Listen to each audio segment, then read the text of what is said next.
Welcome to another episode of the Crypto Kitchen Table, where we try and explain and discuss the latest news and biggest issues of the day in the digital asset and crypto world with common sense. Common sense that's more suited for your home and not the computer science classroom or laboratory. Look, there's no getting around the fact that our society has been steadily accelerating in its adoption, its dependence on digital technology. So come have a seat at the Rubicon Crypto Kitchen Table.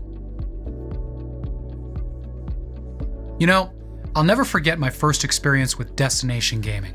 No, I'm not talking about the famed casino in Monte Carlo or gambling meccas of Las Vegas or Atlantic City or Macau. No, I'm recalling a visit to the cafeteria of the Ann & Hope department store at the Liberty Tree Mall in my hometown of Danvers, Massachusetts, circa 1978. And it was there, in the midst of all the employees and shoppers taking a break, and under the halo of cigarette smoke and the smell of always burning popcorn, that I first discovered Space Invaders. Now, some of you are knowingly nodding right now or smiling, while others are probably using the Google to look it up.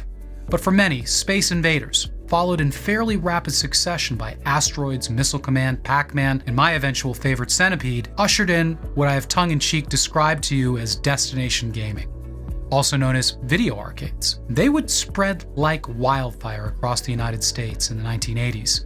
See decline in the 90s with the proliferation of home systems like those at Sega and Nintendo, and ultimately see a revival of sorts with brands like Dave & Buster's.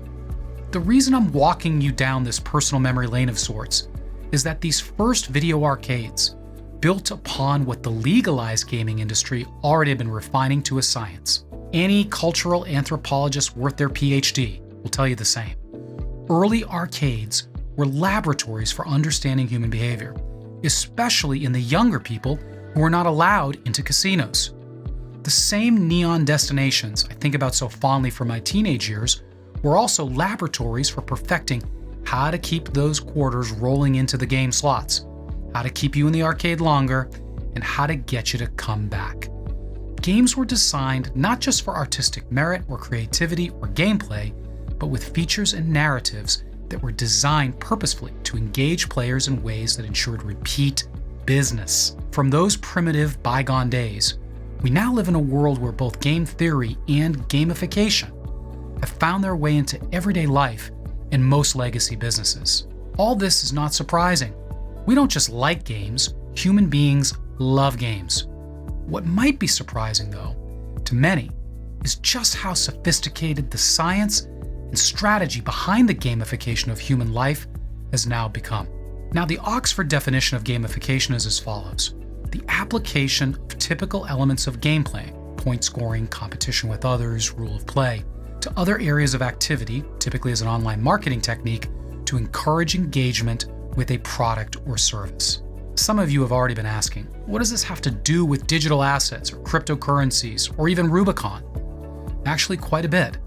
One of the more recent industries to have experienced significant trend to gamification has been investments in financial services. While there are many attributes where gamification of the investment industry has had positive impacts or effect, like driving awareness and encouraging systematic savings, the combination of mobile investment platforms, social media influence, have unleashed the negative and unwanted side effects that gamification can bring. In fact, on several occasions already in 2021, the Securities and Exchange Commission identified gamification as one of the key areas for proposed reform in the industry. While largely spurred by discount brokerage trading platforms like Robinhood, and there are others, the impact of gamification can be found throughout the industry, and in my personal view, especially within the digital asset and cryptocurrency industry. Gamification has had an outsized role in the emergence of many crypto brands that frankly lack any semblance of use case or new technological advantage. The literally digital nature of the industry itself, the fear of missing out climate, and of course the omnipresence of social media have created the potential for the proliferation of negative side effects of gamification in the crypto world unlike anywhere else. In fact, gamification is one of the primary reasons why we talk so much about having rational exuberance about the future of this industry, not the irrational exuberance that is so often amplified by gamification and has become an unfortunate aspect of this industry. As always, whether or not you're crossing the digital divide with Rubicon Crypto, please remember to do so with common sense and with rational exuberance.